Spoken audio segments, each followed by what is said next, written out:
This is Jamie Drummond for Good Food Revolution. I am here with Erinn Klein from Ngeringa, Adelaide Hills, Australia. How are you today on this beautiful fall day in Toronto? Yeah, it's crisp but beautiful. Crisp. Yeah. Well, you get used to this when you live in Toronto.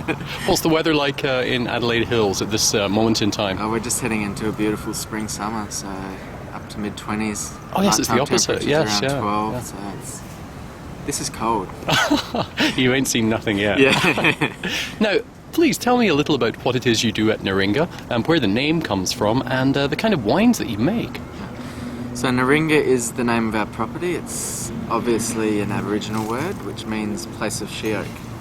And the she oak is not like the European oak or the American oak we know, but it's actually a needle tree. So it's got needles which are very similar to the equisetum plant. Ah, And we actually use the equisetum, instead of the equisetum, as a tea in the vineyard. So, now when you say tea, you're talking about biodynamic tea. well, it's not strictly biodynamic because it doesn't have the biodynamic preparations, but it's used instead of the equisetum tea, which biodynamic practitioners use to moderate the fungal pressures on plants. Are fungi something that you have an issue with in the Adelaide Hills? I don't know any grape grower that doesn't have an issue with either downy or powdery mildew, so yeah, I suppose it's more the mildew. The botrytis doesn't seem to be an issue, but yeah, we really have to manage that. Now, would you call yourself a natural or a biodynamic winemaker? I think we play on the fringe of natural wine. The wines are made very naturally, but we don't use any chemicals in the vineyard, so the vineyard is very natural.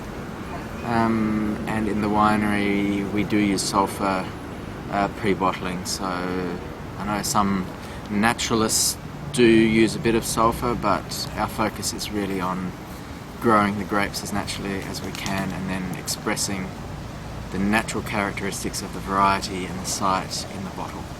Now, which varietals do you grow at Ngeringa? The two main focuses we have are Pinot and Chardonnay, grown on an easterly slope,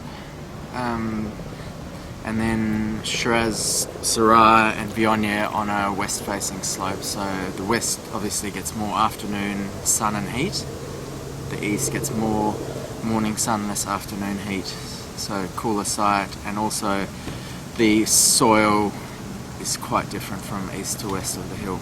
So the Pinot, the east facing the summit vineyard, has a very light sandy loam over clay sandstone with a very strong iron influence in the subsoil, which is, so the wines are quite feminine and they really reflect the silica in the topsoil, while especially in the Pinot you see a real sort of earthy iron blood character which comes from the subsoil, and we're seeing more and more of that develop as the vines mature and get their feet deeper into the subsoil. On that note, the vines are 10 years old this year. Oh, I was just about to ask that. Yeah.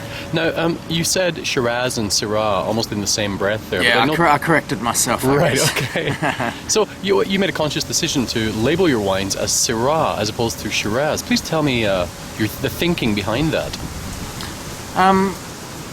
Being in the Adelaide Hills, we're at about between 300 and 400 metres altitude. So our climate is quite cool, or relatively a lot cooler than, say, Barossa Valley or McLaren Vale or some of our warmer inland, definitely much cooler than our warmer inland regions.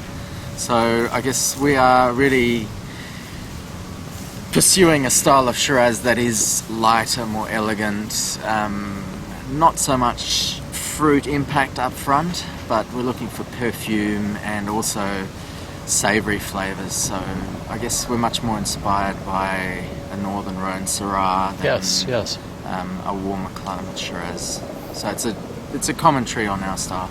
And how many producers in Australia are using the nomenclature of Syrah as opposed to Shiraz? I could probably name half a dozen. Mm-hmm. Castagna is an obvious one. Yes. And and there's a smaller producer near Heathcote. It's actually closer to Bendigo, called Sutton Grange. It makes a very textured, tannic, skeletal Syrah. So they do exist, and then there's a few around Geelong that are doing it as well, and a couple of Barossa, which you might debate whether it's a Shiraz or a Syrah and stuff. Now, where do you think the Australian wine industry is going right now? We've seen it face some serious challenges over the last 5 years, something that I became acutely aware of when I was down visiting earlier this year. Where do you think, what do you think the next steps are for the Australian wine industry as a whole? Well, I think you can see it. I think Wine Australia is obviously trying to improve the Australian image of mass-produced wines.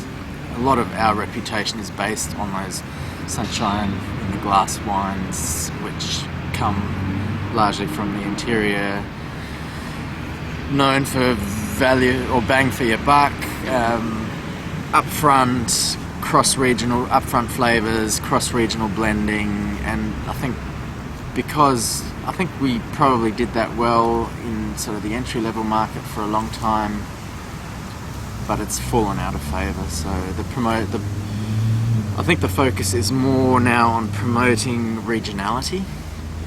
Individual vineyards, I think, are more coming to the forefront to really show the true characters of individual sites and sub-regionality. So I think that's obviously what we're promoting in what we do, but I think that's something that we as a wine producing country need to push more than the bigger, broader approach of cross-regional blending, which will, I think, always be part of Australian, what Australia is known for. It can be done well. Some of our greatest wines are that, so we don't need to discount that, but I think it's in our interest to promote that more individual regionality. I definitely feel the same way, having travelled to almost all of the regions in Australia earlier this year, and seeing that the differences between the regions and in such a massive country is quite phenomenal. One last question for you. What's your definition of good food? Good food? Yeah. Good food comes all down to the ingredients, I think. It's just like good wine too, so... Wine is food for me. Yeah, right. So it's one and the same thing, really. But just the mixing and matching of good ingredients, I think that's good food. Erinn, thank you very much for joining us today in Trinity Bellwoods Park for another illegal wine tasting. We look forward to tasting your wines and catching up with you very soon. Thank you. All right, thank you. Thanks for the opportunity.